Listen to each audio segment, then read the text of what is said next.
इस नवंबर में 2019 parliament election के बाद यहाँ पर बाई इलेक्शन हुआ था और तीनों बाई इलेक्शन में टीएमसी ने थंपिंग मेजोरिटी के साथ वो तीनों आसन छीन लिए थे बीजेपी के साथ, बीजेपी के पास।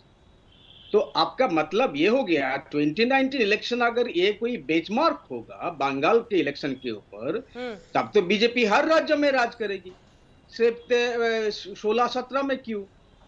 हम इसको बेंचमार्क नहीं मानते हैं। यहाँ का यहाँ का जो माहौल है, यहाँ का जो इतिहास है, सुधांशु जी इतिहास के बारे में हमको बता रहे थे। 1905 में एक पार्टीशन हुआ था, first partition of Bengal. Sudhanshu ji आपको ये भी पता है वो पार्टीशन 6 साल में खत्म हो गए, 1911 को खत्म हो गए थे।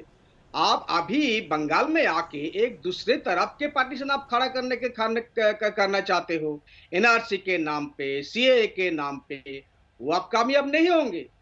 इतिहास पढ़ लीजिए। आप तो काल क्या कर दिया, बिरसा मुंडा के आपके तस्वीरों का आपको माला देना था, अमित शाह जी ने क्या कर दिया, किसी दूसरे के मूर्तियों पे माला दे गया। वो मेरा ही होम डिस्ट्रिक्ट है बांकुड़ा, वहां से मैं आता हूँ, वहां के लोग बहुत गुस्से हैं।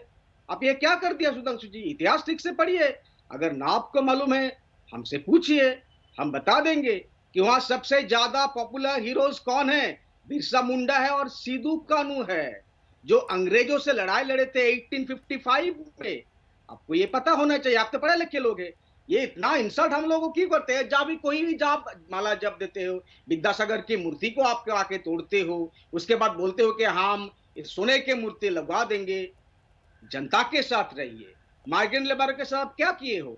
एक भी माइग्रेंट लेबरों को आप ठीक से खाना पीना नहीं दिया, सब ममता दी ने किए हैं, सबको पता है। जनता के पास जो आपके लीडर भी यही बोल रहे हैं कि आप सिर्फ ममता दी को क्रिटिसाइज करने से नहीं होगा, जनता के पास जाना होगा। आप ये कम करो, पॉलिटिकल हमसे फाइट करो, कोई बात नहीं, हमसे फाइट करो, टीएमसी से फाइट करो, बंगाल की जनता से फाइट करो, कोई बात नहीं, लेकिन डोंट डिवाइड अस।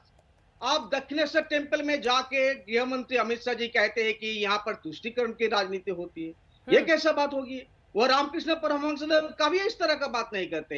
हर तरह के लोग उनके पास जाते थे, वो वही दक्षिणेश्वर टेम्पल का वही तो एक है ना, सबको हम सबको पता है। वहां जाके आप पॉलिटिकल स्टेटमेंट करते हो, इसकी क्यों? वहां जाके आप देश की जनता को एड्रेस करते हो, बंगाल की जनता को एड्रेस करते हो। सुधांशु जी एक छोटा सा जवाब, फिर मैं आ रही हूँ संगीत रागी जी फौरन। बिहार, वो बंगाल के इतिहास पर आपको ललकार रहे हैं, वो कह रहे हैं कि आप वहां पर जाके भावनाओं को उल्टा ठेस न पहुंचा दे।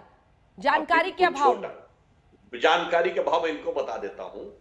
देखिए इन्होंने जो बात तुष्टीकरण वाला प्लान कैसे लोगों को भरोसा दिलाइएगा, क्योंकि उस पर भी वो चुनौती दे रहे हैं। देखिए तुष्टीकरण, मनोजीत मंडल जी ने एक प्रकार से टीएमसी के प्रवक्ता के रूप में बोला, मैं इनका उसी रूप में जवाब देता हूं। ये वो पार्टी बोल रही है। नहीं, मैं टीएमसी का प्रवक्ता नहीं हूं भाई साहब, बिल्कुल नहीं। नहीं, मैंने आपको इसलिए, आपने जिस लय, जिस शैली, जिस शब्दावली में बोला वो ये था, इसलिए मैं उसी शैली में आपको जवाब दे रहा हूं। ये वो पार्टी है टीएमसी जिसके मंत्री ने सारे पत्रकारों को एलानिया ले जाके अपनी कॉन्स्टिट्यूएंसी दिखा, क्या कहा, यह है मिनी पाकिस्तान, फरहाद हाकिम, और उसके बाद जलवाए जलाल के साथ मंत्री है और कह रहे हैं विभाजन हम कर रहे हैं। अरे पूछना चाहिए था आपको अपने मंत्री से कि किस आधार पर उसने अपनी कॉन्स्टिट्यूएंसी को कहा कि मिनी पाकिस्तान, और उसने कहा कि देखो यहां की जनसंख्या देखो, ये मिनी पाकिस्तान है। और दूसरा, अब आपने कहा जानकारी की बात, तो मैं ये बता देना चाहता हूं, पाकिस्तान बहुत जल्दी नहीं ला रहे हैं, अभी तो काफी टाइम है, अभी बिहार तो निपटे पहले। लेके आइए अंजना जी, बिहार तो निपटे सर पहले।